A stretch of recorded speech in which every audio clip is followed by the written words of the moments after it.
has promised to ensure that homes get constant supply of clean water. But that is yet to be seen as people have resorted to buying salty water for their household chores. Kwa hii muda mchache ambao tumekuwa katika ofisi, miezi 6 tu, na mawaziri nimekuwa nao kama sijui wiki 4 tu, tumeweza kufanya mambo mengi. Tumefanya mambo mengi. Na hivi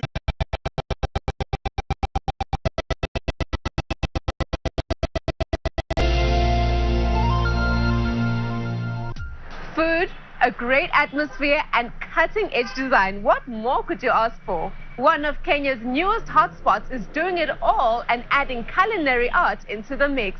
And Namuli takes us on a journey to show us everything there is to experience. Take a look. This is definitely the place to be. Welcome to Nairobi Street Kitchen. Cheers. Located in the heart of Kenya's capital, in the Westlands neighborhood, this unique space is much more than just an eating place.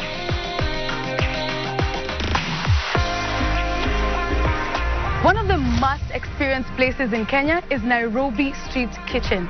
It merges some of the best-known street food concepts from across the world into a thoughtfully curated local and social art space.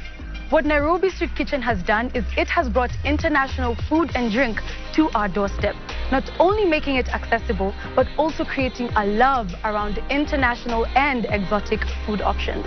I am Anmuli for Afrimax, and I will be telling you exactly what the hype is about and why you should be visiting this beautiful space. Come on.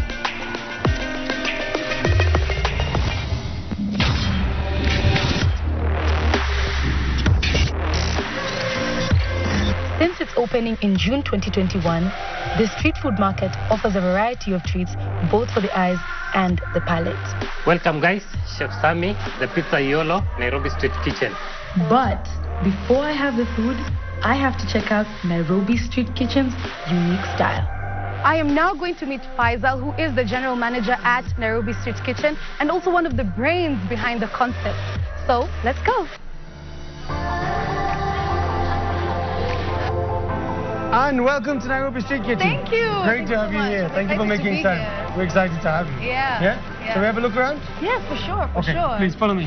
So far, so good outside. Looks cool, eh? Yeah, I can't wait to see what's inside. Okay, so here we're in what is the street food market section. Nairobi Street Kitchen is the brainchild and project of 2 sisters from Nairobi, Aliana and Alisa.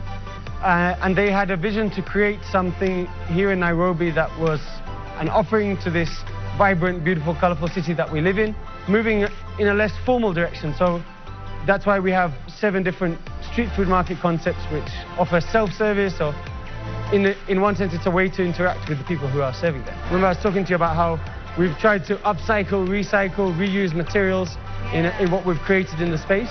Yeah? So this old combi, we found it behind Ngong Hill. Oh. And the process of getting it here was another story for another day. We'll catch up on that one. Yeah? The Margarita combi is in an old Volkswagen bus. Hopscotch is an old Matatu. The Siloko is in an old 1950s Leyland bus that we pulled from the industrial side of Nairobi. If you see the bars covered in cassettes, who uses cassettes these days, yeah? Another thing that we have tried to do in the creation of Nairobi Street Kitchen is to make this space and the building more than just food and beverage, but also a platform for the arts. So as you come in, there's a space which is a designated gallery for artists who can come and hang pictures, hang paintings. This building should be able to develop those things, offer a space where artists have an opportunity. This is where you bring a special someone. Yeah. Feel hungry after so much art? Me too. Time to go back to Chef Sammy. We have our very own specific pizza. It's called the pinza, not the normal pizza. It normally comes in oval shape to differentiate it from the rest of the pizza. How long have you done this, by the way? I've been doing pizza for the last 7 years.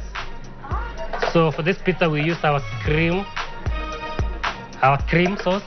It's basically called garlic cream. We'll do some mozzarella cheese, then we'll do the mushroom. The pizza takes approximately 5 minutes, it will be ready. Thank you so much, Sam. I can't wait to try this. It's ready now. Now we can garnish it. It's a special truffle oil. Yeah. It's done, guys. Ready? Wow.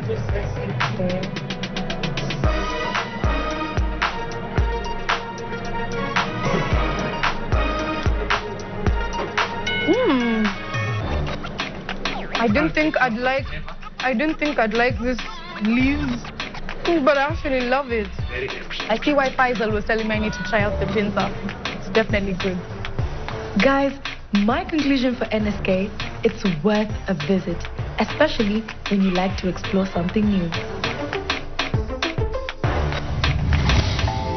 The great playwright Bertolt Brecht said, "Art is not a mirror held up to society, but rather a hammer with which to shape it." Like many of the pieces here, Kaumash situates herself between tradition and the contemporary world through her striking artwork, most of them depicting the growth, strength, and transformation of cows. The title of my artwork is 123 Block Myself. It comes from a game, hide and seek basically, that we used to play when we were at my maternal grandmother's house.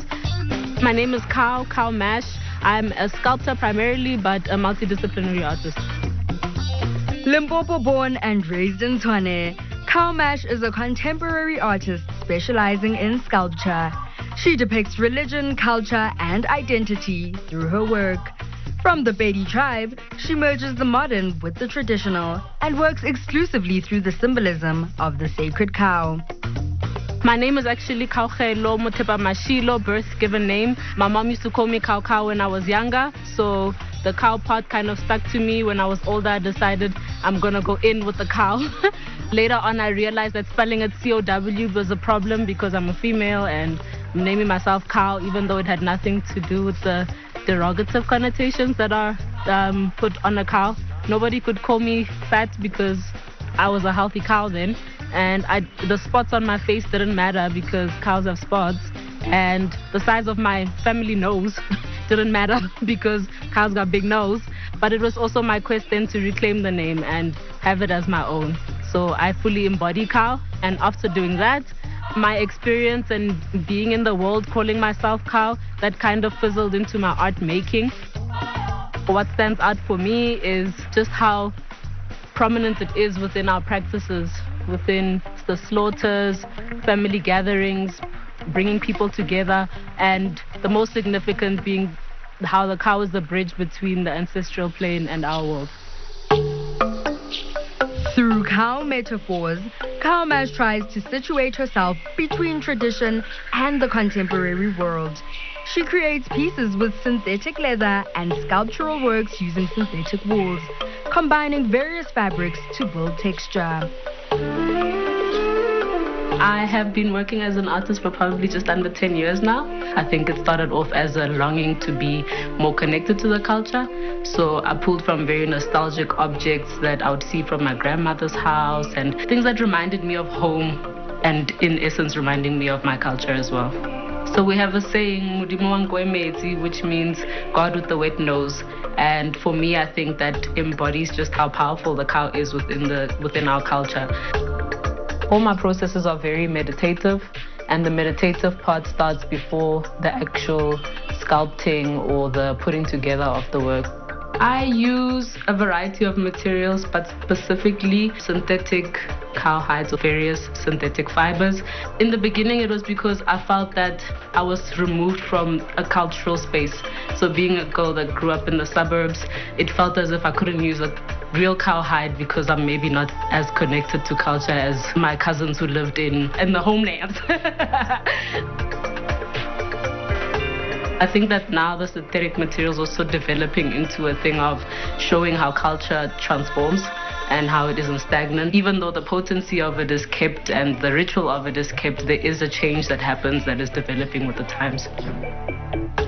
By exclusively using black and white as a color palette, Cow aims to elevate black from negative color perception to take its rightful place as an affirmative color. In my work, I use the udder a lot. The udder for me speaks to a very gendered part of the cow. Not only does it represent the all-providingness of the cow and how it's always giving. Same with a woman, right? We're always giving, always expected to at some stage. This is a loom, and I've recently started learning how to use one. I found out during doing this that my grandmother used to make mats using a type of this machine, and somehow it connects me back to my culture and the ways that my grandmothers used to do stuff. Kao's techniques in her works and meditative methods are a means of self-contemplation, healing, and finding a sense of belonging.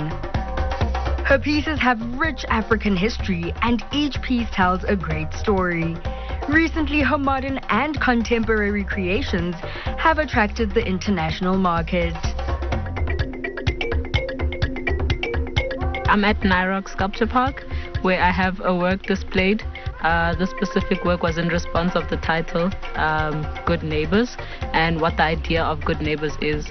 So what came to me was a memory of my grandmother's house. So where the cow comes back again into the idea of a slaughtering that happens when a function is happening, when your neighbors come around and everybody gathers within the same household. So I have this vision of the cow skin hanging on the washing line at the back of my grandmother's yard. So for me, that was almost as if the skin is capturing the energies of the whole environment, and each washing line represents a family, and in that way representing neighbors next to each other.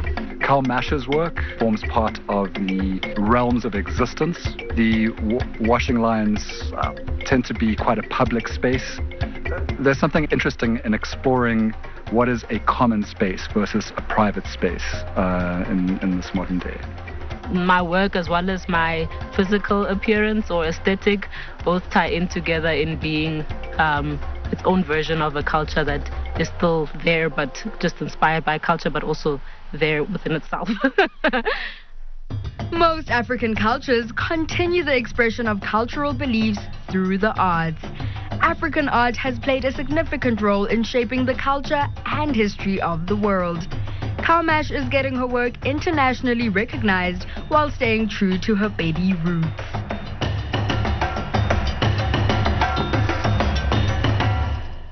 Thank you for joining me as we showcase the latest modern offerings from all over Africa. Don't forget to hit us up on social media for more on today's show. Goodbye.